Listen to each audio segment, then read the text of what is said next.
All right, Black Tree TV. Special guest today. I'm here with Mr. Craig Hodges. I like to call him my friend, inspiration, my brother in spirit. But beyond that, and more relevant to today's topic, he is a three-time three-point champion and still holds the records for the most three-pointers consecutively in the championship, and a four-time NBA champion, two times as a assistant coach with the LA Lakers, coaching the late great Kobe Bryant, Yes, and sir. two times as a player with the Chicago Bulls, with playing alongside Michael Jordan and Scottie Pippen and Grant and a lot of great players. And everybody's been watching The Last Dance. So before we even get into that, I know it's been Corona season and all this stuff, and you being from Chicago and everything else. How you been dealing with that? And you're in good health. Everybody good. How's that? Yeah. First of all, brother, I want to thank you for all you do as far as getting the message to our people in a way that we can understand it, and the fact that you're on the front line of broadcast media is something that we need to appreciate more. But all's been well, man. I think all of us probably went through it in January and February here in Chicago. Especially we were here for All-Star Weekend.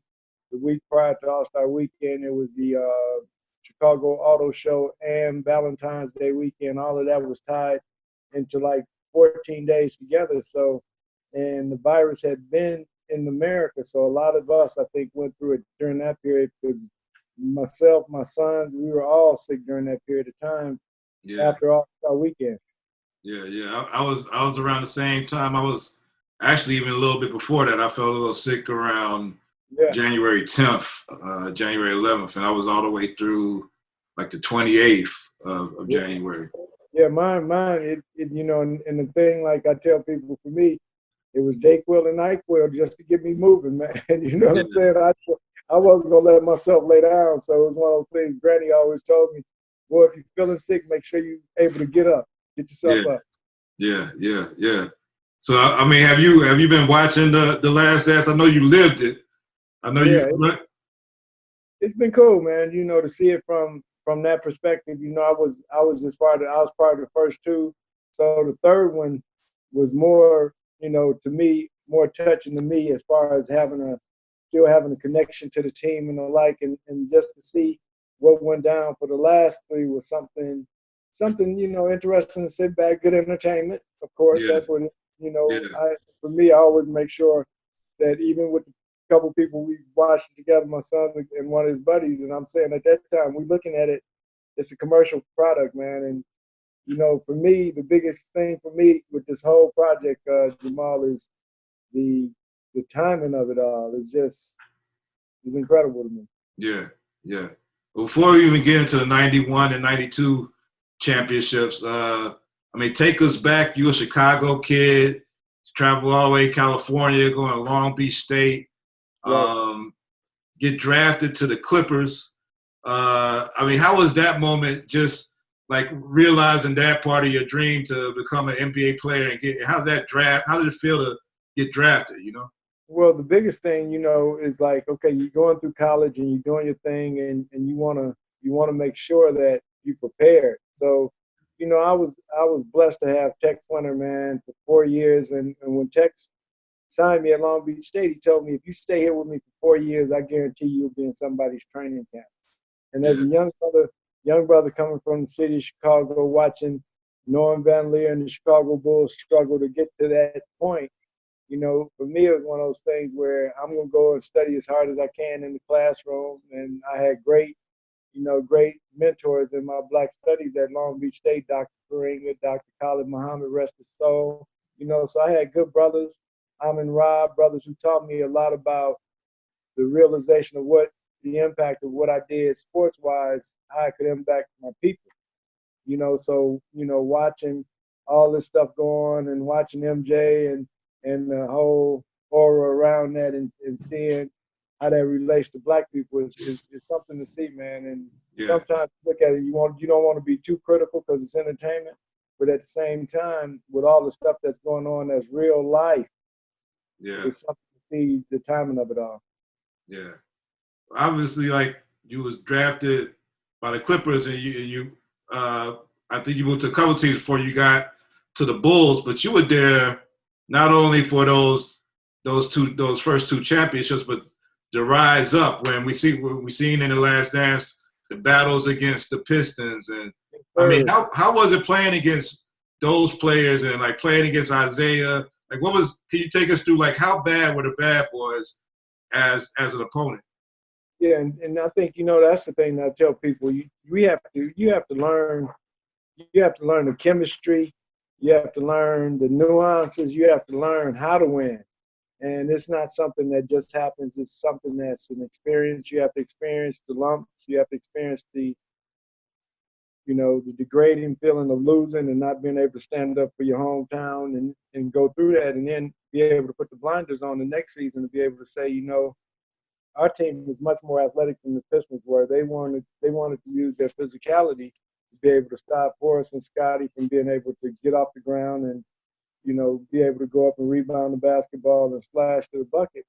And then once we figured out that it was just a matter of mental toughness, not even, Michael and some of the guys, they went and got more weight training or whatever. But I think at that point in time, it was more mental toughness that got us through it more than the actual physicality of it, that we had to be mentally sharp in our approach, whether it was how we were playing deep team concepts or how we were going to make sure we covered MJ when he went to the basket.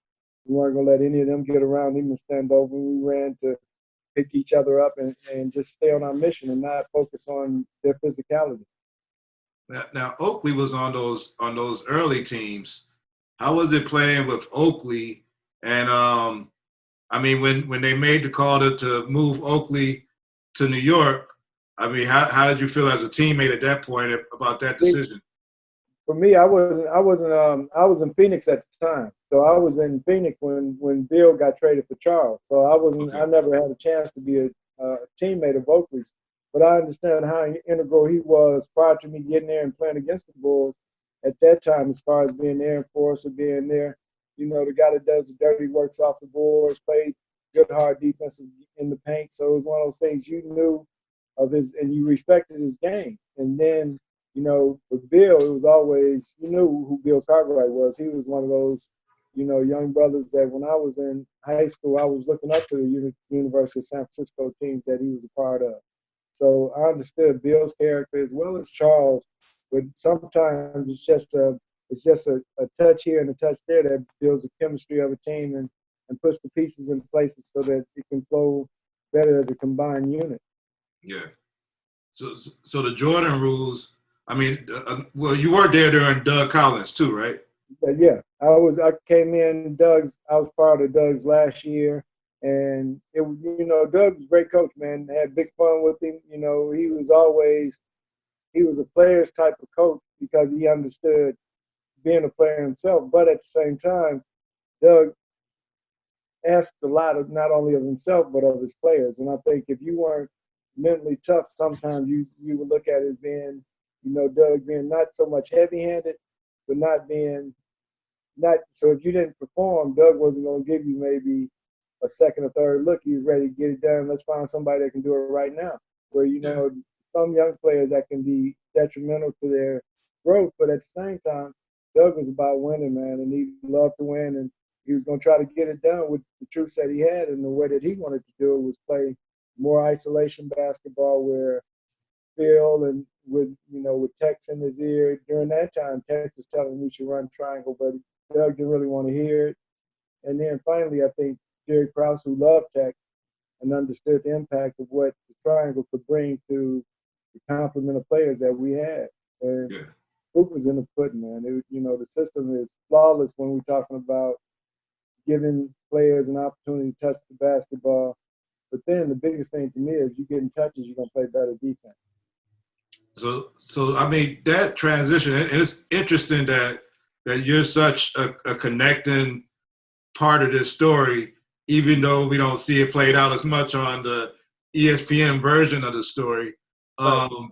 But your connection to Tex Winter goes back to Long Beach State, and now here he is, assistant coach with Phil, about to make the transition to be Phil head coach and him being the assistant coach, and y'all moving into the championship years.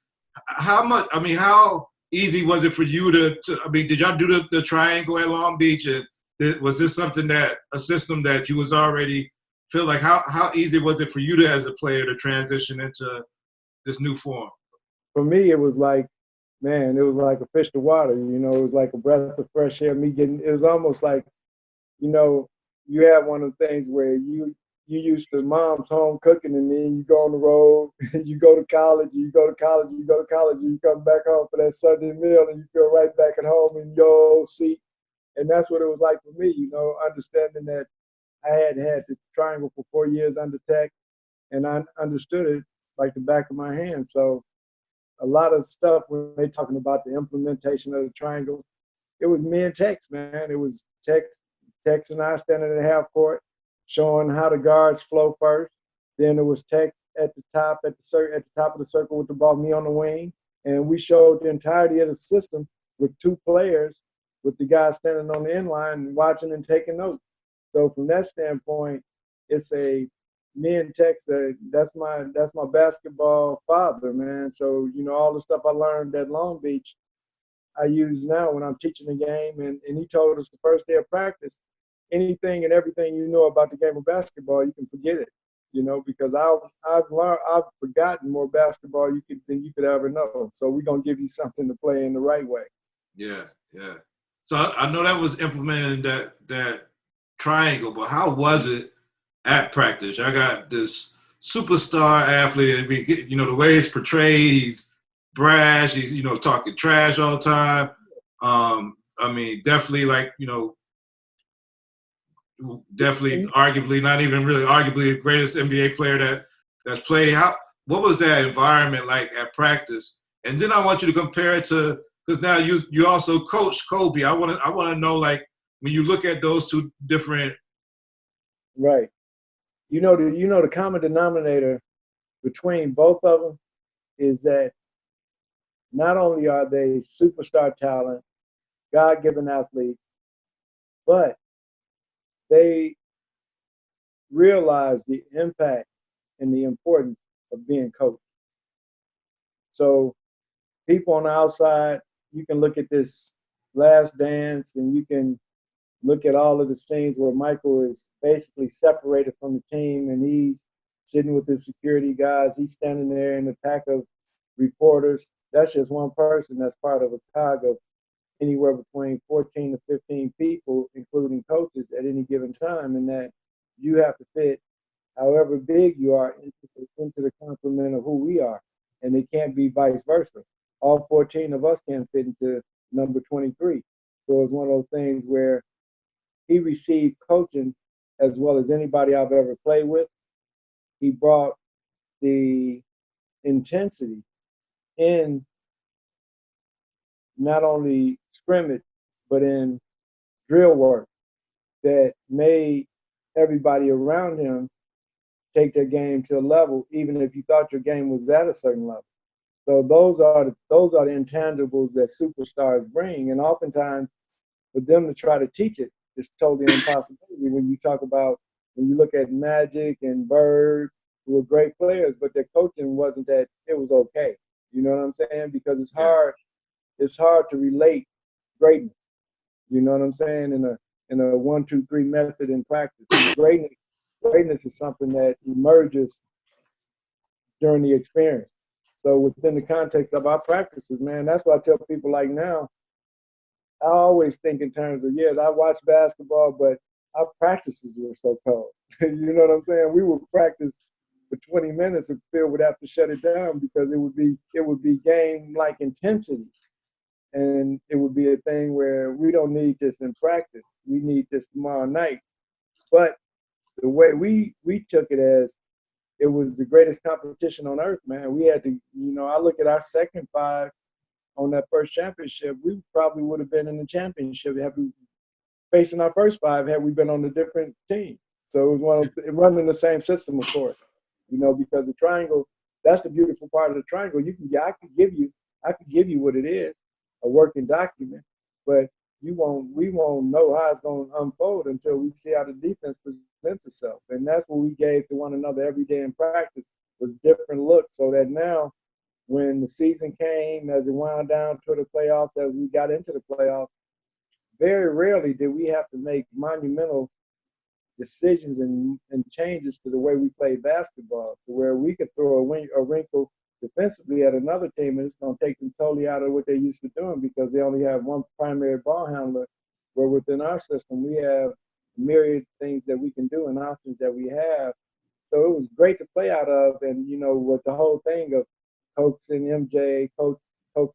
MJ didn't really want to triangle because he was getting the ball all the time and he was getting to do and beat it whoever he wanted to be. But at the same time, he understood that, you look at Magic, you look at Bird, you look at Isaiah, who were the previous winners of championship, and you look at their complement. They had at least two other superstars with them. So who are you going to bring along with you to get us to this point? And that was, I think, the thing that, the system brought was him to see a way that, yeah, this is going to work. It's not going to be what I thought it was going to be. It's not a college offense.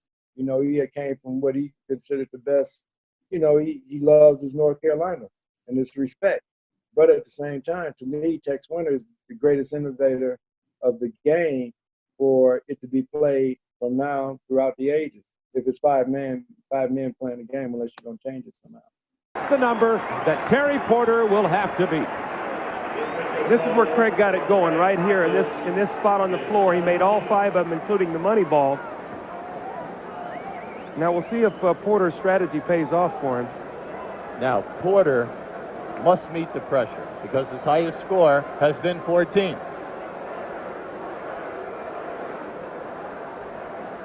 See Dominique Wilkins, John Sally, Magic Johnson, Chris Mullen in your picture there, watching the long distance shootout on the sideline. Craig Hodges with 17 points. Since this came on, how many people, the relevancy of who I was and the part that I was part and parcel of the team, historically, we look at things and we only look at Scotty and Horace and MJ, maybe Bill, Pack, Steve Kerr. That's, maybe throw BJ in there. But everybody else is you were. You know what I'm saying? That Yeah. You were a throw-in. You were a Jordan-aire. I laugh at all of that because when Bill and I came to the team, we both had more playoff experience than any of them, any of the guys. So we always were in the locker room. That seniority carries weight. So playoff experience is the seniority. So Bill and I had seniority in the locker room. So it's funny, the outward facade is Michael and the Jordan-aire. But that wasn't our practice. That wasn't our bus. That wasn't our plane. That wasn't our practice site. That It was a certain pecking order, and the pecking order goes in years of experience and years of service. So regardless of who you may be, whether you the second or third year superstar, yeah, you might beat all that. But in here, the pecking order is Bill Cartwright, Craig Hodges, Cliff Levingston, along those lines. And then, we get to that. But on the outward, it's that public persona and the private persona. And so we know. I mean, obviously, something happened. I mean, I know that MJ was MJ, and we loved it. I said, obviously, something. Happened, and I, personal to me, since I know you, I know a lot of the story. But everybody's online saying, just like you said, where's Craig? We see him. It's almost as if they try to cut the camera right when you coming in the frame and everything else. And we know that there was a lot of beef between Jerry Krause and Scottie Pippen that we see in these episodes. But your story is, is a lot different, and we're about to get into that part. But did you have a lot of beef with was there any friction with the ownership, or is it? And that's the funny part for me is that a lot can be said from the book that Phil Jackson gave me. Phil Jackson, when we started the reading projects, the first book that he gave me was The Way of the Peaceful Warrior. And that's who I am. That was a great framing of the way I carry myself and the way that I am.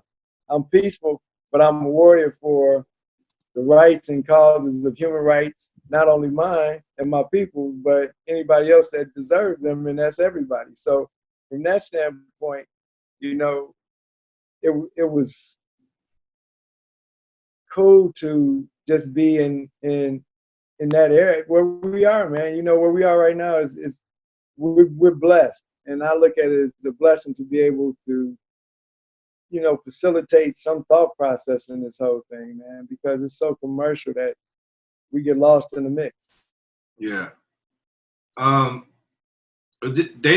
Nobody ever reached out to you about this Last Dance for an interview or anything? Like, I mean, from the official?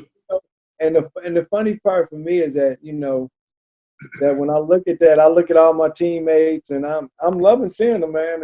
And just like last night, I saw the one with Horace, when MJ says that it was Horace who told the Jordan rule, and that was, you know, once again, that was kind of wild to me. You know, I love my brother's game, but you know, last week it was Scotty that was selfish because he wanted a great contract for him and his family. We all wanted him. Who doesn't to this day? So that was kind of odd to me. The part about the cocaine circus was odd to me. Horace,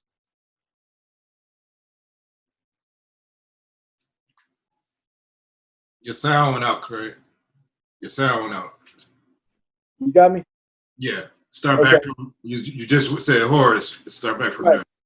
So like when I look at last night with the Horace situation and going back with the Scotty being selfish, Horace being the one that told Sam Smith for the Jordan rules, the early series part where he talked about the cocaine circus, and I'm like, you know, within the culture where y'all at the younger generation, we talk about, would that be considered snitching?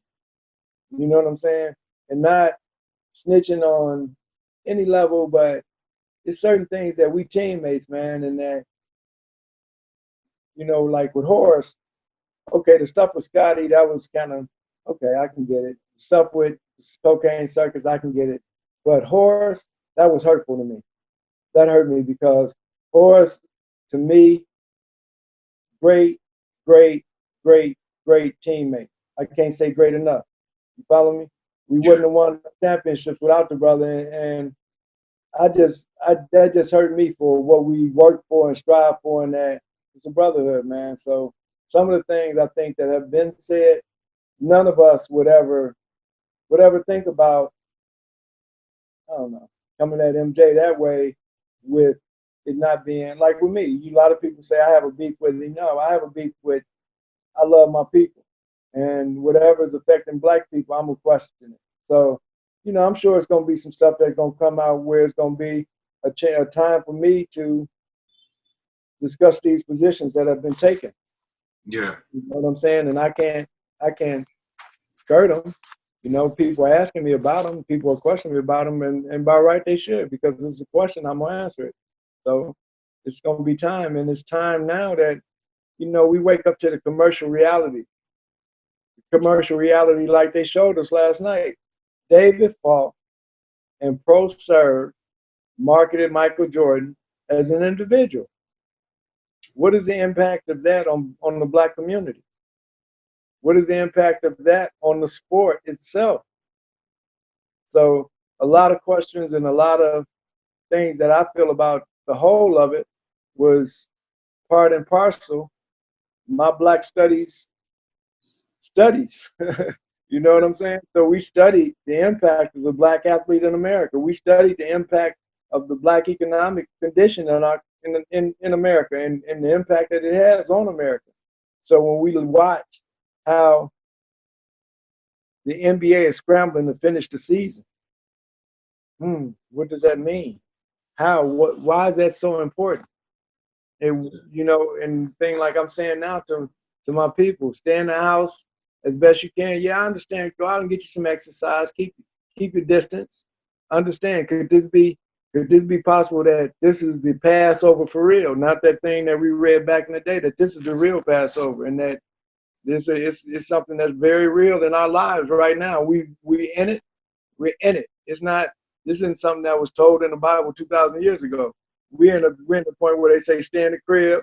This thing is coming through, you know. And I'm saying stay in the crib and research. This is the time that we ain't had before, when they're sending you money in the mail, money in your account, and we black men. And it's so cold, Jamal, when you think about it. We black men, and now you can put on a mask and actually walk in the store. Yeah. When a week ago, if you walk in there with a hoodie on, it might be a problem. Yeah. You know? It's crazy. Yeah. So I know the last episode touched on Jordan's activism and the Republicans wear Jordans to comment. It seemed like they simplified that whole stance on part of the community feeling like Jordan wasn't supporting the black community to just that topic. But from being in it, like it wasn't just the North Carolina election. It was other things that people were like asking him to be a part of. You know, and this is the thing, man, is that to whom much is given, much is required, and it ain't on none of us to spend somebody else's money. Okay? Yeah. So when we see all that we see, you wake up at 2:00 in the morning, you see Michael Jordan on the McDonald's commercial. You wake up at 7:00 to get your children off to school, you see him in a Nike commercial. You could come back home, you see him in a Hanes commercial. You see all of these tentacles of wealth and prosperity, but none of it's trickling down to your community. So now, do you speak on it? Do you try to balance it? Me, I tried to balance it. I didn't want to go after my brother, but at one point in time, Nike was being boycotted by Push organization. That's my people. I grew up in Operation Push and Operation Breadbasket. So I have to. This ain't about no gym shoes and no, this is about my people, and we having a problem with not being able to get any resources in our community, but at the same time, we are the ones that are consuming it like no other. So like last night, that bothered me when I saw, okay, I don't know enough about, the brother Gant. And then I'm saying, okay, brother, I get it. I understand we got to buy gym shoes and we have to sell these shoes. But at the same time, what is the impact that it's having on our community? You know what I'm saying? We have to make sure that at this point in time, we are having an impact that's solid and viable. And it's not just a thing where I'm worried about how many shoe sales I'm going to have, or if I'm going to have shoe sales today, or what is it going to be? It can't be that. It has to be a thing where I got to be responsible, because the people who are selling the shoes, this is my thing. The people who are selling the shoes, they're committed to making sure that their communities are solvent, that their dollars are circulating within their communities when they go back to gated communities. But we don't have that. We living in scarcity, not abundance. Well, I was going to ask this question first about a team that you compare to that era. But as we're talking about this activism and speaking up and people that are doing it, like what athletes from this era, because I spoke about Muhammad Ali and how he was great and all the greatness that he did in fighting for his community and speaking up. What athletes today do you see that exemplify, that spirit that will be on course with? Right. And see, once again, like you say, it's a fabric, man. It's a remnant, and it's a thread that runs through generationally. And then the brothers and sisters who grab hold of that thread and try to weave whatever tapestry they can weave to make sure that it gets to the next generation in part or parcel, but make sure that they get the message. And for me, when I look at LeBron, when I look at what Colin Kaepernick did and raising the consciousness of people, and when I talk about Colin, I tell people, when I look at Black women who got off the couch and said, I ain't watching that TV no more, even though I love watching them brothers run around. You know what I'm saying? You know what I mean? So it was a groundswell of support that was behind him in this generational time with social media. So I look at the Chris Paul, I look at, like when I look at the rank and file of the players union in the NBA, all of the brothers are basically conscious and understanding. You doing that just by what you got in on your headphones. So now it's how do I commercially make myself comfortable, whether it be endorsements, whether it be whatever. We have to see how can we balance that, man. So I love what LeBron is doing. And I always point out LeBron because he's producing black entertainment. And I'm gonna take that back. He's producing real entertainment. So when I look at the story of Madam C.J. Walker, that ain't a black story to me. That's a story. You know what I'm saying? And in the tapestry of who we are as a people, we've had to categorize it as black when in fact it's demonstrably better than that what we call American, which has been fostered under white. So when you look at those stories of greatness and those stories that have come out of you look at LeBron James, that's a great story of success, man. You know what I'm saying? Coming from the wood and being able to be presence of mind to want to give back and want to make the next generation and to raise your young boys so that they can be great young men. That is awesome, man. And that's the part that I think sometimes mainstream media, like with you, the fact that when you're on a red carpet, man, the brothers and sisters who have reached a certain stature, they won't holler at you because they so busy trying to break their neck to get to whatever tonight show it is that I got to be on with this is because it's going to take my following to a max. But what about your grassroots following that when all this Instagram and stuff like now, we under the lockdown, yeah, we can go social media, but what about your grassroots following? Like for me, I feel so great, and I want to thank all the people that's watching you and listening to you for the groundswell of support just during this part saying, damn, where Hodge at, man? You know what I'm saying? I remember that brother being part of them squads when Detroit was kicking ass, but that brother was shooting jumpers on him, man. And that type of thing for me has been cool for me to see that I'm relevant, not just relevant because I want to be relevant, no, because what I did in the game is relevant to the legacy of the game and the legacy of the brother that we watching in this thing called The Last Dance. What made you such a 3-point technician? I mean, what did you do different than everybody? I mean, when you look at Steph Curry and people like, I mean, your shot was. In fact, I played with you some years ago. Your shot still wet, but I mean, like, what was it that you did as just an athlete to make that made your shot different at all? Well, I think one of the things that I tell people, I grew up in Chicago Heights at my elementary school, Gavin Elementary School. And I shot for hours, man, hours.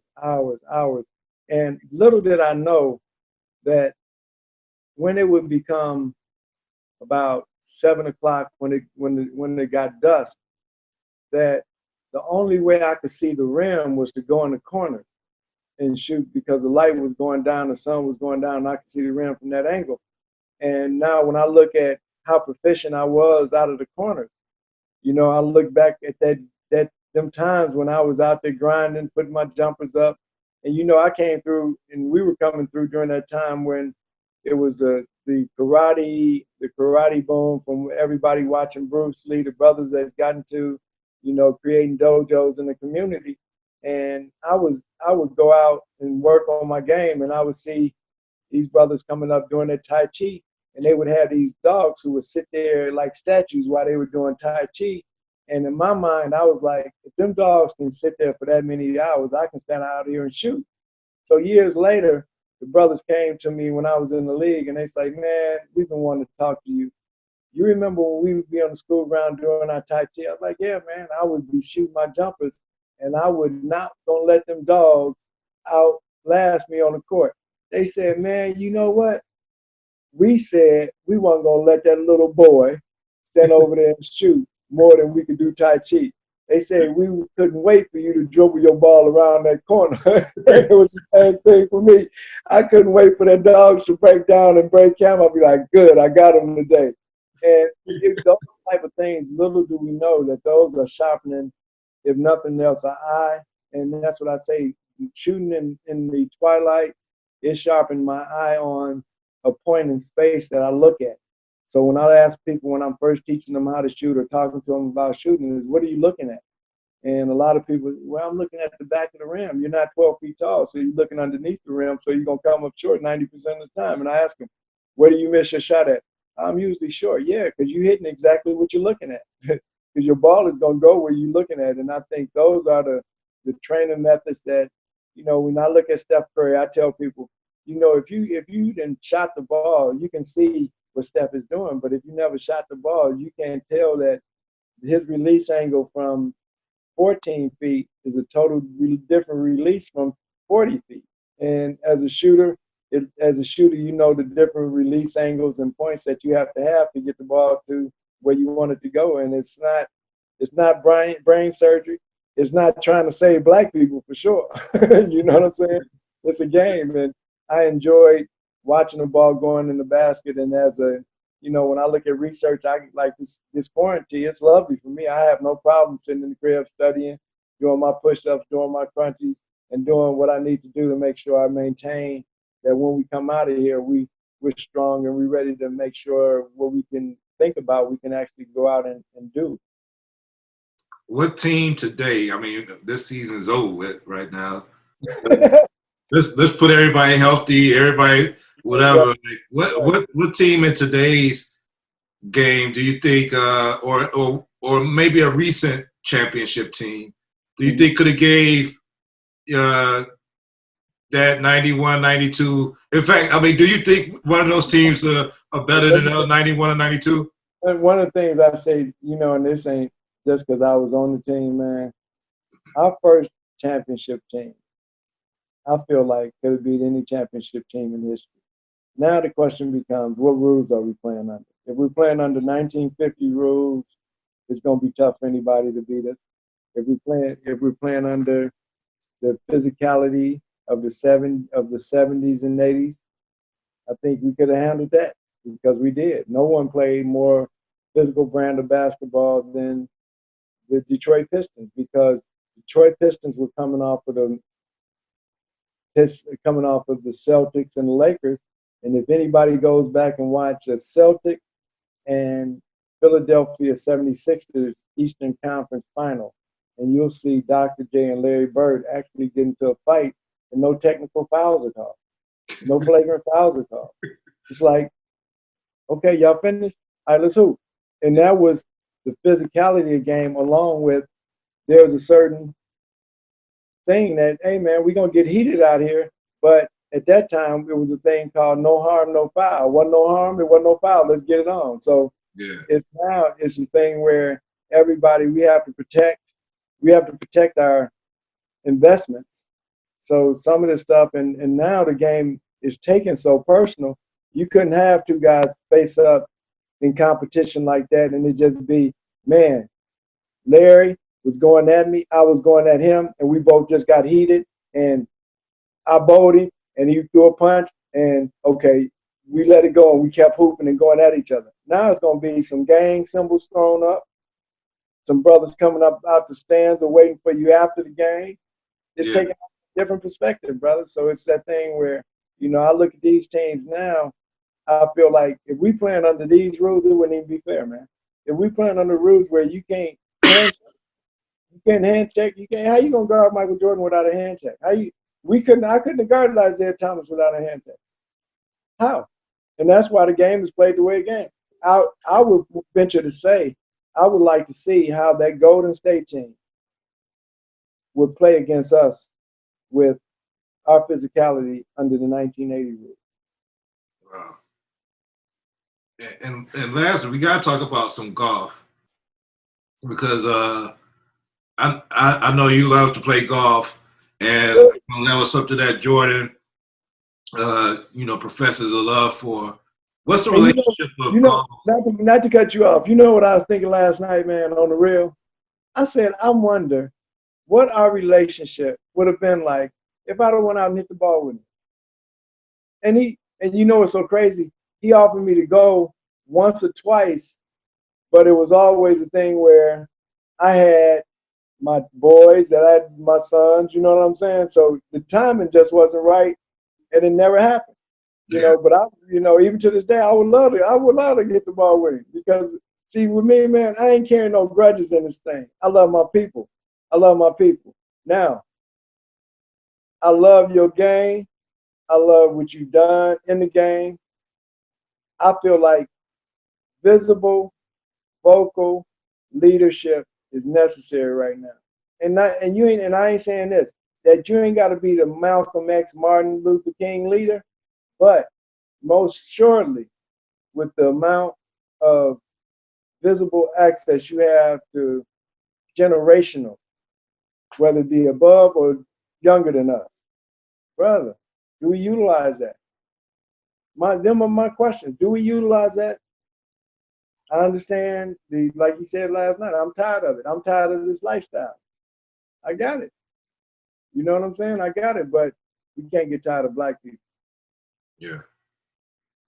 I feel that, man. There's so much more to talk about, man. I hope I know we'll tap in again. Oh man, we got to do it, and that's the thing, brother. Like I said, you know, when we talked when I was out in LA about, you know, being able to put as much, you know, as much content together so we can start to do more things. I think this is a critical hour in as far as our people are concerned and how we come out of quarantine, and do we come out in a more unified, mature manner, as opposed to coming out being like we were worse than when we went in. You know, that my thing is that if nothing else, we can come out in better condition, work on our muscle groups, and the number one muscle being our mind and brain power. So let's, you know, and work on just getting your heart rate up twice a day, maybe, you know, before when you get up in the morning and before you go to bed. I hear that. I hope my audience hears it, man, and we gonna tune in. Tell them, like, are you on social media also, the artists? Can they follow you on Instagram, or where would they follow you? Where's the best place to follow you on social media where you might be able to connect with them when you Real Craig Hodges. The Instagram is the real Craig Hodges. All right, that's a bet. Yeah, and that's, you know, and that's basically that's one of my young brothers that I coached up in Canada. His handle is Lethal Shooter. You know, and good young brother, helping a lot of people, teaching the game out in LA. You know, so some good stuff going on, man. I appreciate you, brother. I appreciate you, man. So that's us signing off. And let me tell 4 rings, bro. How does that feel, though? I mean, when you look at the other players, you went back from that team, went back, worked with Phil Jackson again, and got 2 more rings as a coach. I mean, I can see it. I don't know if I know they're not showing it on the show, but I can see how interconnected you are to the success of those championship teams, because you was able to even transfer that to come to the Lakers and implement that offense there and work with Kobe and others with shooting. And I mean, you're a true champion on and off the court, man. I appreciate you, man. We gotta have some more of these just to no doubt about it. And I want to see if we can put together something where we can put together a round table, man. I've been talking to some people and putting out some feelers to where maybe we can do something where we get together in the round table and do the round table, and you tape it, and then we can bring it to the people after we just sat down, you know, in the comfort of ourselves, and then we can bring something that can be, you know, meaningful and long lasting to the next generation of student athletes. Yeah. Let's do it, brother. You know it, man. Appreciate you, Dutch. Keep it up, brother. All right, bro. Peace.